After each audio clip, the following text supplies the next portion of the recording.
I can't wait for my commentary on that one, folks. It's time to bring the funk. I'm Roland Martin Unfiltered. Let's go. He's got it. Whatever the miss, he's on it.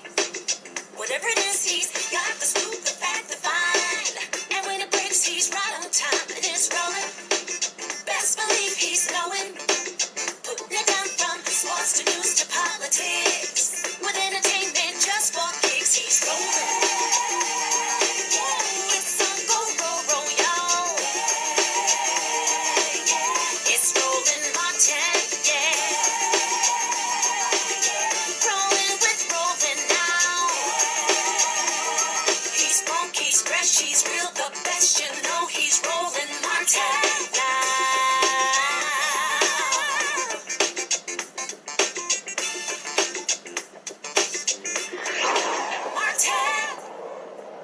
Folks, the body of President George H.W. Bush is lying right now in state in the U.S. Capitol, where, of course, the state funeral for the president has already started. In terms of there will be 3 days of events taking place, beginning today. Again, his body was flown from Houston, Texas, where he died late Friday night. His body was flown, of course, to Washington, D.C. on the plane that he flew on when he was president. Of course, we know it's Air Force One. That plane was dispatched to pick him up.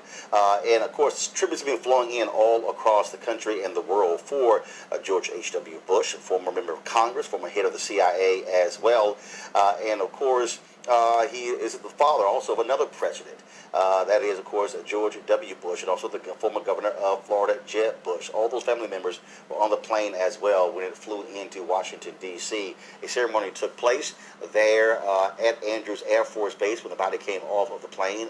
And they also, of course, had a ceremony just outside of the U.S. Capitol where, of course, members of Congress received the body. Again, the president will lie in state before the body is returned to Houston for burial at Texas A&M University. That's where the Bush School is actually located. And so when they opened that university, my alma mater, which is one of the reasons why I'm wearing the shirt today, they actually already designated where President George H.W. Bush and his wife Barbara Bush, who died 8 months ago, where they will be buried. Their bodies will be buried right there on the campus of Texas A&M University.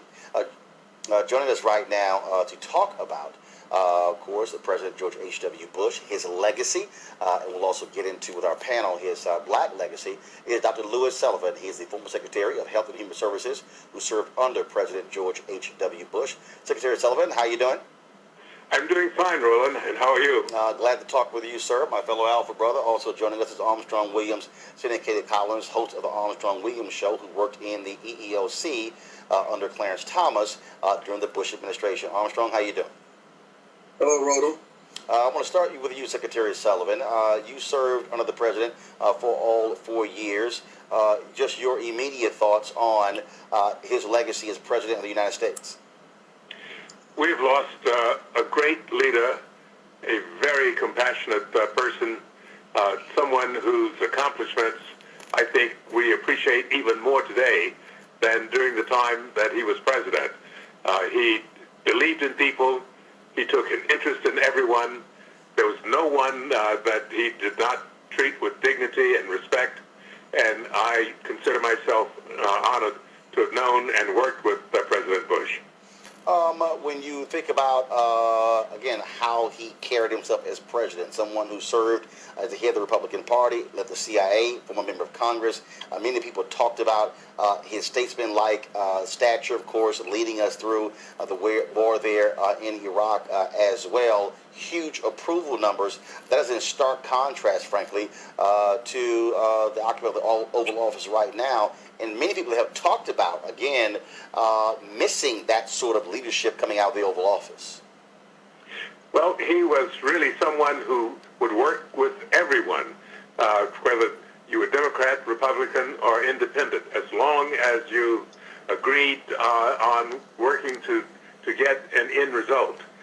Many of his accomplishments have not really gotten the attention that they should, because, of course, we did have things like the Gulf War, the fall of the Berlin Wall, the dissolution of the Soviet Empire. But domestically, one of his major achievements was the American with Disabilities Act that has really made possible for all members of our society who have various disabilities to participate more fully in everyday life. When I became secretary, we had an AIDS panic in the country. This virus was new, having been discovered in the early 1980s. We didn't have a therapy for that. This condition had not received adequate attention from the federal government. I met with President Bush, and he put into his budget in the spring of 1989 $4.2 billion to be used for AIDS research, treatment, education, screening, and counseling. That changed the face of this disease from a fatal disease to now a chronic condition. We have people, rather than living a year or two before dying, they are living 10, 20 years because we now have more than 30 drugs effective against this virus. We know that people, the stigma that was associated with this has been diminished tremendously. So those are simply a couple of achievements. I'll mention one other thing. When he asked me to serve as secretary, I said to him, I'd be honored, but among my goals would be to increase the diversity and the color in that department because it doesn't have enough diversity. He said, Lou, I support you in that, and I think that was a great thing.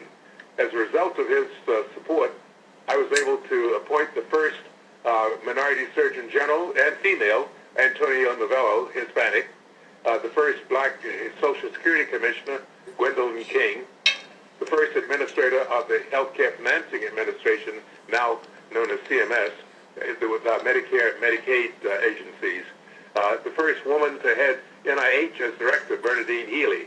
So he was very supportive of all of those things. So those and many other things about this man I admire, and he worked to support everyone.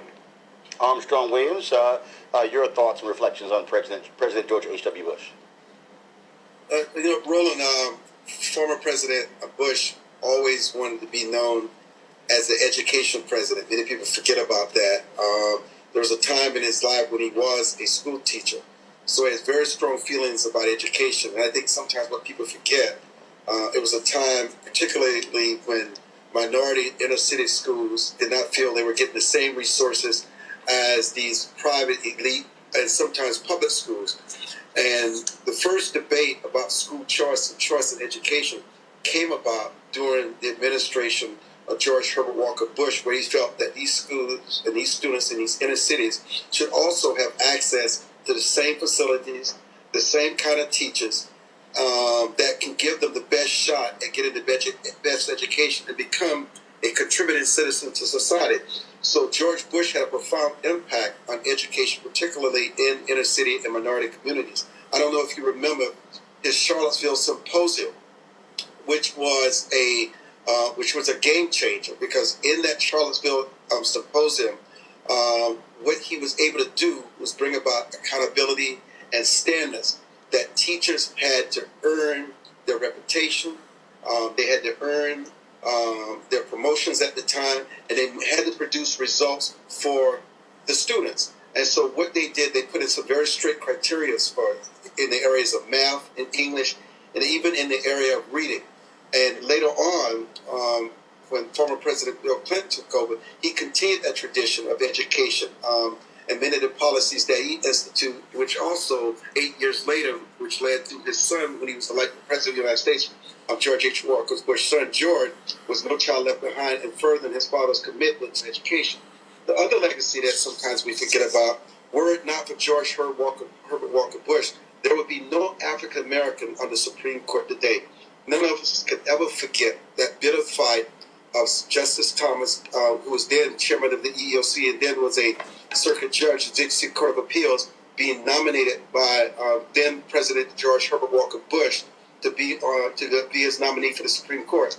And for someone who worked for Mr. Thomas at the time, who was behind the scenes, I'll never forget when a lot of these senators, Republicans, were getting very weak, and they thought the nomination was becoming very controversial. They asked that the president, he should withdraw his nomination because it was becoming too damaging for the Republican Party and some of the gains that they were trying to achieve at that time. And I'll never forget when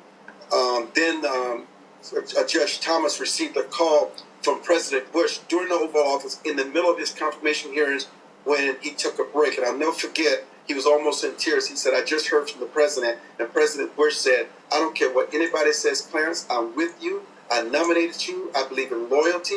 You have been loyal to me. And I have a fiduciary responsibility to you. And I will be with you until the bitter end. Don't you think about quitting. You hang in there because this is not right. And I'm with you. And what people don't realize, that was the energy and the inspiration that Justice Thomas carried with him in the evening of that confirmation hearings that gave him the ability and the backbone and the courage to fight on. And so no matter what people may think about Justice Thomas's views or his historical position on the Supreme Court, George Bush stood by Justice Thomas. It's the reason why today we have the only African American on the Supreme Court. Secretary Sullivan, final comments from you. Well, I would like to simply add to Armstrong's comments about President Bush's commitment to education. Many people are not aware of the fact that George Herbert Walker Bush's mother, Dorothy Walker, was one of the founding directors of the United Negro College Fund. And secondly, back in the 40s, up until a few years ago, there was always a member of the Bush family on the board of the UNCF. And as an undergraduate at Yale, George Bush headed up the student UNCF drive. He knew George Trent. They were friends, and that was another expression. I met George Bush when he spoke at the dedication of our first building at Morehouse School of Medicine in July of 1982. And he then invited me to accompany him to Africa on a 2-week trip to 8 countries in November of that year. And on that trip was Barbara Bush. I recruited her to serve on the board of trustees of Morehouse School of Medicine, and she served for 6 years, missed only one meeting during that time. George Bush spoke at the inauguration of Ben Payton in October of '81 as the new president of Tuskegee, and he's spoken at a number of black colleges. So those are the kinds of things that really, I think, spoke to his character and his commitment, and indeed, I was honored to know him and his wife, Barbara, and the members of his family. Secretary Sullivan, we appreciate it. Thanks a lot. Armstrong Williams, we appreciate it. Thanks a lot. Thank you. Thank you. All right, we're going to go to our panel right now. Joining us, of course, Michael Brown, former Vice Chair of the D&C Finance Committee, Eugene